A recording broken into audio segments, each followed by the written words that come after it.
ultimately, what does not bring us peace and what does not bring us happiness, it's honestly not worth our investment of time and energy unless we ourselves bring peace and happiness to that very thing that takes us away from it, which is a very advanced skill. But in order to even conceive of that, we need to be very clear and very honest to ourselves. Do I really want peace and happiness? If I really want peace and happiness, then I need to start looking at the thoughts, the feelings, the beliefs, the behaviors, the words, the actions that I take that bring me away from the ultimate desire to feel peaceful and joyful and happy. Some of us may not even believe that's possible, but it is possible. It's actually our true nature is to be peaceful and to be joyful when we're not in survival mode, when we're not feeling attacked, when we're not attacking other people, when we're not traumatized, when we're not behaving from an energy system that's different from joy and from peace. And so today I want to do a few things. I want us to evaluate ourselves with a quick test for your own personal recognition. No one has to know the results of the test. It's for us to recognize ourselves that we do want peace and we do want happiness, but we don't choose peace and we don't choose happiness. And so the first thing is we can do a very quick test for half a day, just half a day. Choose above all else, above anything that comes my way, with my child, with my parent, with my partner, with my siblings, with my coworkers, with my boss. Choose someone you really, truly care about.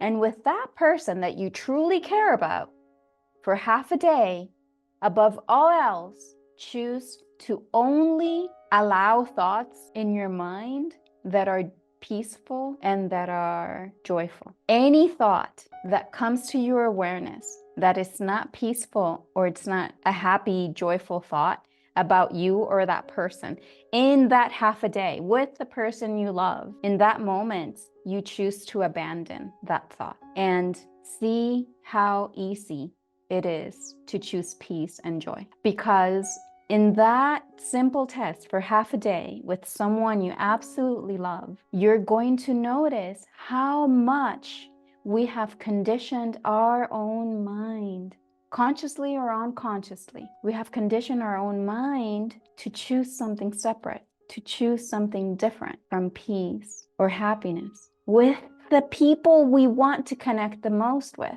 And so that's the first test.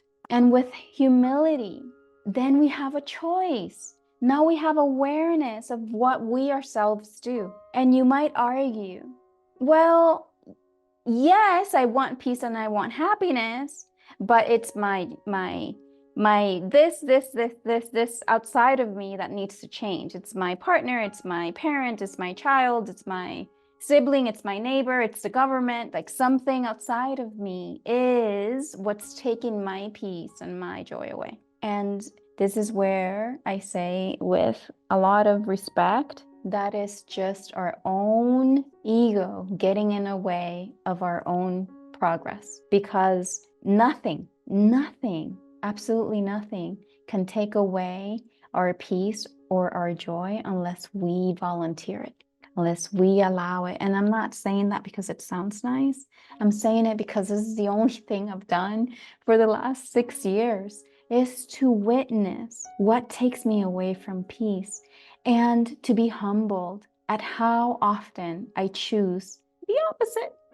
How often I notice in my own thought system things that are not kind, are not loving, are not compassionate, but I don't mind them anymore, because without me noticing them, I cannot make progress. I simply can't. How can I make progress if it's unconscious?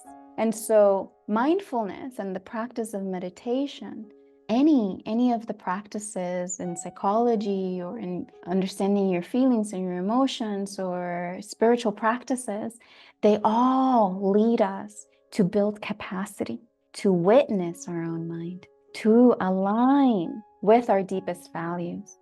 And when we notice that our own mind is bringing up thought systems that are not in alignment with our deepest values, we simply don't identify with it. Through practice, this doesn't happen out of nowhere. Through practice, we now have capacity to create space and not identify with that thought that is not in alignment with our deepest value. And we choose again.